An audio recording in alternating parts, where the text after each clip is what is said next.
Hi everyone. अभी हम आज देखेंगे कि माया में 3D कैरेक्टर एनिमेशन को किस तरीके से करें, किस तरीके से उसमें प्लानिंग करें। उसके लिए आप जब भी एनिमेशन करते हो तो उसके लिए प्लानिंग बहुत ज़रूरी है। आप कोई भी एनिमेशन कर रहे हो, चाहे आप कार्टून का कर रहे हो, चाहे कोई रियलिस्टिक कैरेक्टर हो या सेमी रियलिस्टिक कैरेक्टर हो, तो उसके एनिमेशन के लिए हमें सबसे पहले प्लानिंग करनी पड़ती है कि किस तरीके से हम उसको एनिमेट किस तरीके से करेंगे। और मोस्टली ये क्राइटेरिया रहता है कि अगर हमारा कैरेक्टर एक बहुत रियलिस्टिक कैरेक्टर है, जैसे फॉर एग्जांपल हम कोई रियलिस्टिक कैरेक्टर लेते हैं, जैसे कि एग्जांपल हमारे पास यहाँ पे है कि कुछ रियलिस्टिक कैरेक्टर्स हैं। जैसे ये आपके पास जो कैरेक्टर है यहाँ पे, ये एक रियलिस्टिक कैरेक्टर है।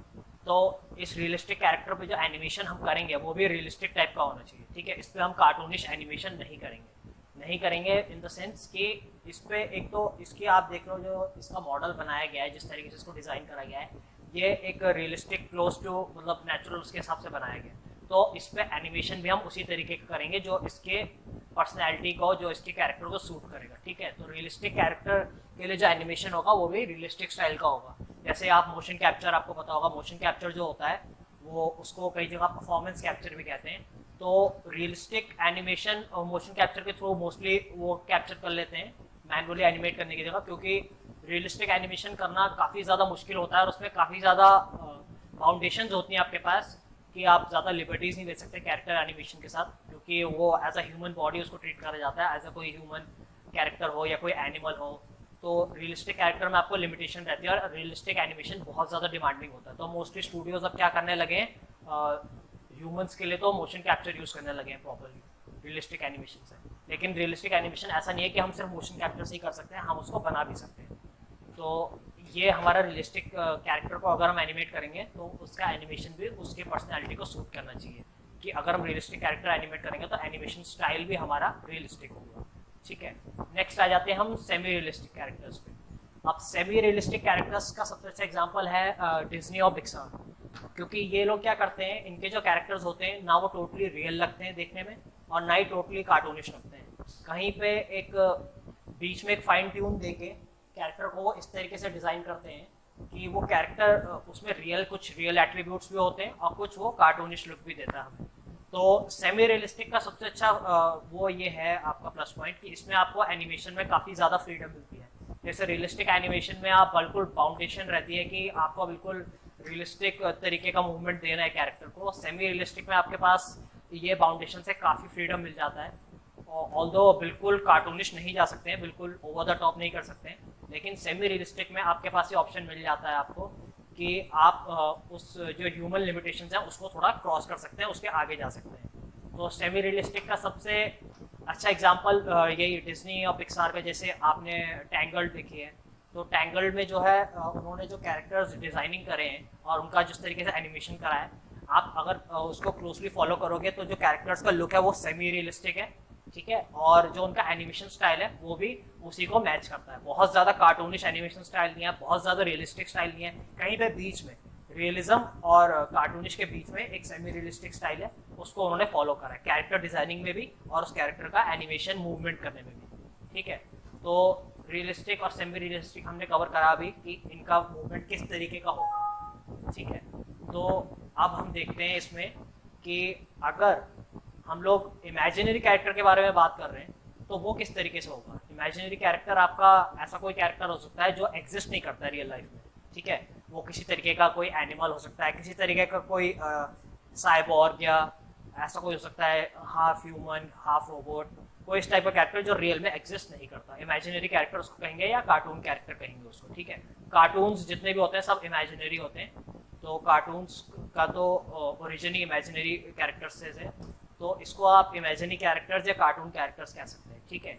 जैसे अभी जो आपकी स्क्रीन पे ये इलस्ट्रेशन है, ये कार्टूनिश कैरेक्टर है, ऐसा कोई कैरेक्टर एग्जिस्ट नहीं करता है, लेकिन ये कार्टूनिश में आप कह सकते हो आपके पास सबसे ज़्यादा फ्रीडम है एनिमेशन स्टाइल में भी और डिज़ाइनिंग स्टाइल में भी, क्योंकि इसमें आप बिल्कुल, आपको रियलिटी से कोई मतलब नहीं है कि आप उसको एज अ रियल कैरेक्टर दिखाना चाहते हो या सेमी रियलिस्टिक। आपको बहुत ज़्यादा फ्रीडम है कैरेक्टर डिज़ाइनिंग में भी और उस कैरेक्टर को एनिमेशन करने में भी। अब हो सकता है ये जो कैरेक्टर यहाँ दिख रहा है इसका एनिमेशन हम किस तरीके से कर सकते हैं, अब बहुत अलग अलग तरीके से कर सकते हैं, ठीक है, क्योंकि हमारे पास कार्टून में फ्रीडम है बहुत ज़्यादा।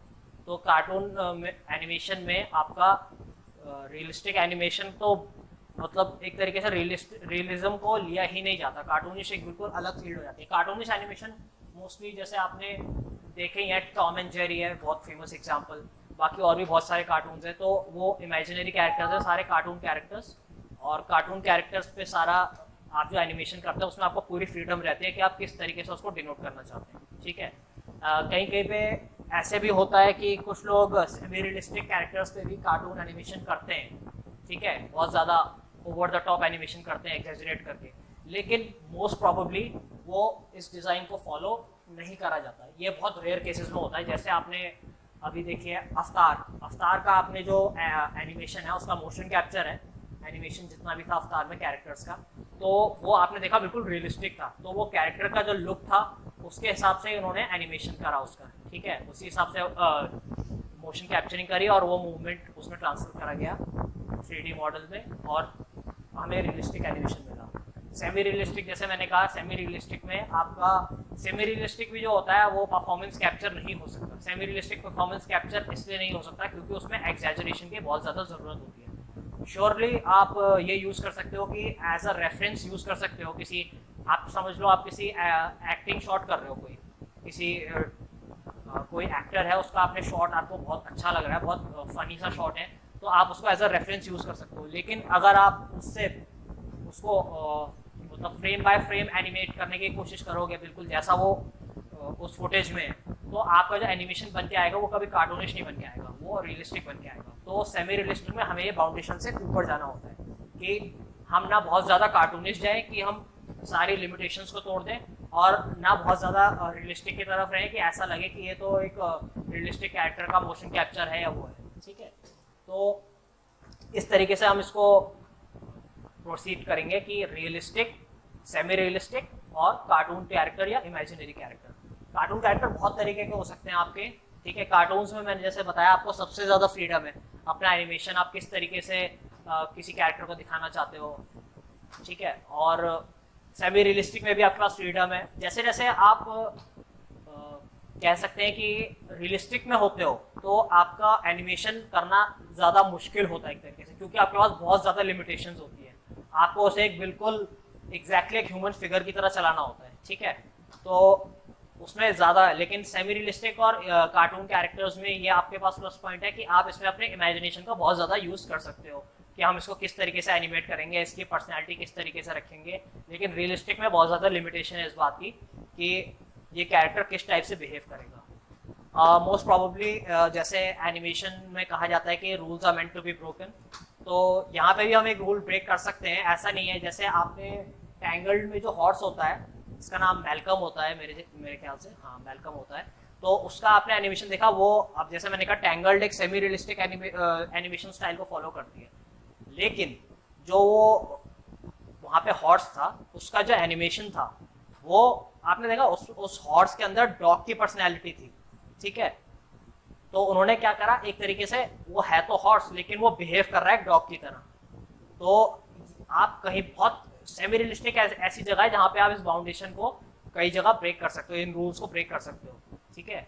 लेकिन रियलिस्टिक में आप बिल्कुल बाउंड हो। रियलिस्टिक में आप थोड़ा सा भी अगर उसको कार्टूनिश की तरफ ले जाओगे तो वो बहुत ऑड लगेगा, और वो बाकी आपके जो इन्वायरमेंट होगा, क्योंकि ऑब्वियसली बात है अगर कैरेक्टर आपका रियलिस्टिक दिख रहा है तो आपका जो इन्वायरमेंट होगा वो भी रियलिस्टिक होगा। जैसे आजकल हम जितने भी वीडियो गेम्स आ रहे हैं नए, इसमें आप देख लो, जैसे एग्जांपल ले लेते हैं असैसिन्स क्रीड ले लेते हैं, फार क्राई ले लेते हैं, तो ये लोग रियलिस्टिक उसकी तरफ करते हैं। GTA कह सकते हैं, ग्रैंड थेफ्ट ऑटो, तो ये लोग हमेशा रियलिज्म को बढ़ावा देते हैं। इनका जो लुक होता है पूरे इन्वायरमेंट का, कैरेक्टर्स का, वो रियलिस्टिक होता है, तो उसी हिसाब से जो इनका एनिमेशन होता है वो भी रियलिस्टिक होता है, ठीक है। ये मोस्टली परफॉर्मेंस कैप्चर यूज करते हैं अब, और क्योंकि परफॉर्मेंस कैप्चर में उनके लिए ज़्यादा आसान है उस कैरेक्टर का एनिमेशन तैयार करना मैनुअली करने से, और बहुत ज़्यादा कॉम्प्लिकेशंस भी होते हैं रियलिस्टिक एनिमेशन में इसी वजह से, बाउंडेशंस की वजह से, इसलिए वो परफॉर्मेंस कैप्चर यूज़ करते हैं। अब आपका सेमी रियलिस्टिक में ये है कि सेमी रियलिस्टिक में आप एक बाउंडेशन क्रॉस कर सकते हो कि ऐसा भी नहीं, उसको रियलिस्टिक तो बिल्कुल नहीं रखना है हमें। जब सेमी रियलिस्टिक कर रहे हैं हम कैरेक्टर का डिजाइनिंग और एनिमेशन, हमें रियलिस्टिक को उसको रखने की जरूरत ही नहीं है। सेमी रियलिस्टिक का आपका सबसे बड़ा प्लस पॉइंट ये है कि आप इसमें बाउंडेशंस ब्रेक कर सकते हो। आप इसको कार्टूनिश की तरफ भी ज़्यादा एग्जैजरेट कर सकते हो, आप कैरेक्टरिस्टिक्स के साथ खेल सकते हो। अगर मैल्कम जो हॉर्स है टैंगल्ड में, अगर वो एक रियलिस्टिक किसी फॉर एग्जांपल उसको असैसिन्स क्रीड जैसे गेम में या इस तरीके से गेम में कोई हॉर्स का अगर कोई होगा कोई कैरेक्टर, तो उसका जो एनिमेशन होगा वो रियलिस्टिक टाइप का होगा। आपने कभी देखा असैसिन्स क्रीड या इस टाइप के गेम में अगर कोई एनिमल है तो उसका एनिमेशन कार्टूनिश होगा? बिल्कुल नहीं होगा, क्योंकि वो पूरे इन्वायरमेंट को, पूरी थीम को उस गेम की फॉलो कर रहा है। अगर वो गेम रियलिस्टिक थीम पे बनाए तो उसका इन्वायरमेंट, उसके कैरेक्टर्स भी रियलिस्टिक होंगे और उसी तरीके का मूवमेंट या बिहेवियर प्रोड्यूस करेंगे। ठीक है, सेमी रियलिस्टिक में आपके पास ये है कि सेमी रियलिस्टिक में आपको ये प्लस पॉइंट मिल जाता है कि आप उनके साथ ट्वीक कर सकते हो। जैसे वही बात करिए डिज्नी के जो हॉर्स होता है टैंगल्ड में मैल्कम, अब उन्होंने उस कैरेक्टर को एक हॉर्स को एक डॉग के एट्रीब्यूट्स दे दिए। वो था तो हॉर्स लेकिन उसको डॉग के एट्रीब्यूट्स दे दिए और वो लोगों को बहुत पसंद भी आया। वो पसंद इसलिए आया क्योंकि वो कुछ उन्होंने अलग करा, बिल्कुल ठीक है, सब्जेक्ट से हट कर करा। क्योंकि सबको पता है एक हॉर्स का एनिमेशन है तो हॉर्स की तरह करेंगे, लेकिन उन्होंने उसमें डॉग के ऐसे एट्रीब्यूट्स डाल दिए कि वो देखने में फ़नी लग गया बहुत ज़्यादा लोगों को, बहुत इंजॉयबल रहा उनके लिए। तो आप इस तरीके से सेमी रियलिस्टिक में चेंज कर सकते हो। सेमी रियलिस्टिक में कोई आपके पास हार्ड बाउंडेशन नहीं है कि आपको ऐसा ही रखना है, लेकिन जो मोस्ट प्रोबेबली जो ओवरऑल सेमी रियलिस्टिक को कहा जाता है, सेमी रियलिस्टिक को वो कहा जाता है जिसमें आप रियलिज्म और कार्टूनिश के बीच की एक बाउंड्री में काम कर रहे हो। ठीक है, और जैसे कि मैंने कहा लास्ट में कार्टूनिश कैरेक्टर्स जो हमारे हैं, ये इसमें आपका रियलिज्म से कोई लेना देना नहीं है कि आप सोच रहे हो कि कार्टूनिश कैरेक्टर होगा, मैं किस तरीके से डिज़ाइन करूँ। आप उसको मतलब ऐसा समझो वो कैरेक्टर आप अपनी इमेजिनेशन से बना रहे हो और अपनी इमेजिनेशन से एनिमेट कर रहे हो। उसमें कोई बाउंडेशन नहीं रहेगी आपके पास कि वो हॉर्स है तो वो हॉर्सी की तरह चलना चाहिए, चाहे वो बहुत ज़्यादा कार्टूनिश लुक का हो तो उसका ये नहीं है कि वो हॉर्सी की तरह चलना चाहिए, वो किसी भी तरीके से चल सकता है। कार्टूनिश में आपके पास फ्रीडम है पूरा करने का। और एनिमेशन में एक अजीब बात यह है कि एनिमेशन में जितने भी आप कैरेक्टर्स के साथ बाउंडेशंस जोड़ेंगे, जैसे हमने रियलिस्टिक कैरेक्टर के साथ ये बाउंडेशन जोड़ी है कि उसका एनिमेशन भी रियलिस्टिक स्टाइल का होगा, उतना ही डिफ़िकल्ट होता जाता है एनिमेटर के लिए उसको एनिमेट करना। अगर आपको कहा जाए कार्टून एनिमेशन बनाओ, किसी कार्टून का एनिमेशन बनाओ, कार्टूनिस्ट एनिमेशन बनाओ किसी कैरेक्टर पे, तो आप जो एनिमेशन करोगे आपके पास बहुत ज़्यादा फ्रीडम रहेगा। आप बहुत ज़्यादा एग्जैजरेट कर सकते हो उसको, उसकी टाइमिंग के साथ खेल सकते हो, बहुत मतलब सारे प्रिंसिपल्स का एक तरीके से बहुत ज़्यादा यूज़ कर सकते हो, स्क्वैश एंड स्ट्रेच का यूज़ कर सकते हो बहुत ज़्यादा। लेकिन जैसे आप रियलिज्म की तरफ जाओगे, रियल एनिमेशन की तरफ जाओगे, तो ये चीज़ें आपको उतनी ही लिमिट में करनी पड़ेंगी जितना एक ह्यूमन बॉडी या ऑर्गेनिक क्रीचर आपको अलाउ कर सकता है कि इतना ही होना चाहिए, इससे ज़्यादा नहीं होना चाहिए। ठीक है, वरना अगर आप कोई एनिमेशन, आपने कोई रियलिस्टिक कैरेक्टर लिया और आप उस पर कार्टूनिश एनिमेशन करोगे तो वो उसकी पर्सनैलिटी को बिल्कुल सूट नहीं करेगा। आपको देखने से ही लगेगा ये कुछ प्रॉपर नहीं लग रहा है, कुछ इसमें कुछ प्रॉब्लम है। प्रॉब्लम यही है कि जो कैरेक्टर का लुक है वो एकदम रियलिस्टिक है, लेकिन जो उसके हम एट्रीब्यूट्स दे रहे हैं वो एकदम कार्टूनिश दे रहे हैं, तो वो कहीं से मैच नहीं हो रहा। तो ये चीज़ हमेशा ध्यान रखना, अगर आपका कैरेक्टर रियलिस्टिक लुकिंग है तो एनिमेशन भी उस पर रियलिस्टिक स्टाइल का होना चाहिए। सेमी रियलिस्टिक है तो आप कार्टूनिश की तरफ भी जा सकते हो और वैसे रियलिज्म की तरफ भी जा सकते हैं, लेकिन रियलिज्म को मोस्टली हम अवॉइड करते हैं, क्योंकि अगर हम सेमी रियलिस्टिक कैरेक्टर बना रहे हैं, अगर हमें रियलिस्टिक की तरफ ही करना होता तो हम कैरेक्टर को भी रियलिस्टिक बनाते हैं। तो आपको सेमी रियलिस्टिक का ये कह सकते हैं एक तरीके से कि सेमी रियलिस्टिक आपका कार्टून एनिमेशन की तरफ थोड़ा ज़्यादा फेवर करता है। ठीक है, और जैसे कि मैंने कहा जो फाइनल में कार्टून कैरेक्टर्स है उसमें तो आपको बिल्कुल फ्रीडम है, आप किसी भी तरीके से एनिमेट कर सकते हो, कैसी भी पर्सनैलिटी दे सकते हो कैरेक्टर को, कैसा भी लुक दे सकते हो, उसकी कोई वो नहीं है, कोई बाउंडेशंस नहीं है आपके पास उसमें, किसी लिविंग क्रीचर के हिसाब से करना है या किसी और सब्जेक्ट के हिसाब से। तो मुझे लगता है ये आपको सब समझ आया होगा और अगली क्लास में अब फिर मिलते हैं। Thank you.